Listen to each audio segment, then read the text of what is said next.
আসসালামু আলাইকুম প্রিয় দর্শক, আজ আমরা জানব বিংশ শতাব্দীর অন্যতম ভারতীয় চলচ্চিত্রকার অস্কার বিজয়ী সত্যজিৎ রায়ের পৈতৃক বসতবাড়ি সম্পর্কে, যা কিশোরগঞ্জ জেলার কৈঠাদি থানার মশুয়া গ্রামে অবস্থিত।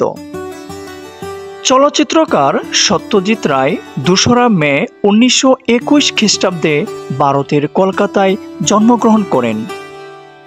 তার পিতা বাংলার অন্যতম খ্যাতনামা কবি ও শিশু সাহিত্যিক সুকুমার রায়। ইতিহাসবিদদের মতে ১৮০০ শতাব্দীর মাঝামাঝি এই বাড়িটি নির্মাণ করা হয়। বর্তমানে এই বাড়িটির বয়স প্রায় ১৫০ বছরের কাছাকাছি। আজ থেকে প্রায় ১৫০ বছর আগে উপেন্দ্র কিশোর রায় চৌধুরী এই বাড়িতে বসবাস করতেন এবং এই বাড়িতে থেকেই তিনি তার জমিদারি কার্যক্রম পরিচালনা করতেন। ১৯৪৭ সালে দেশ বিভাজনের পূর্বেই উপেন্দ্র কিশোর রায় এই বাড়ি ছেড়ে ভারতের কলকাতায় চলে যান। এরপর থেকেই দীর্ঘদিন অযত্নে পড়ে থাকে এই বাড়িটি। যুগ যুগ বাড়িটি পড়ে থাকায় এর দেয়ালে বাসা বাঁধে বিভিন্ন আগাছা এবং পরগাছা। ধীরে ধীরে বাড়িটির দেয়ালের প্লাস্টার খসে পড়ে এবং ভেঙে পড়তে থাকে বাড়িটির ইট। পরবর্তীতে এই বাড়িটি বাংলাদেশ পর্যটন কর্পোরেশনের নজরে আসে।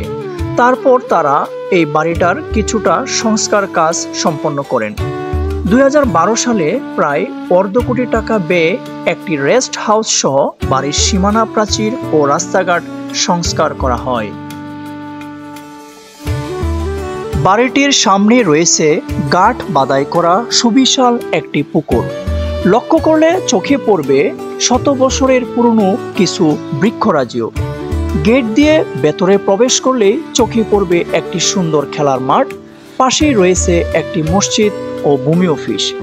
বাড়িটি পুনঃসংস্কার করায় বর্তমানে সিঁড়ি দিয়ে এর দোতলায় ওঠা যায় এবং খুব কাছ থেকে লক্ষ্য করা যায় এই বাড়ির ভেতরের সৌন্দর্য।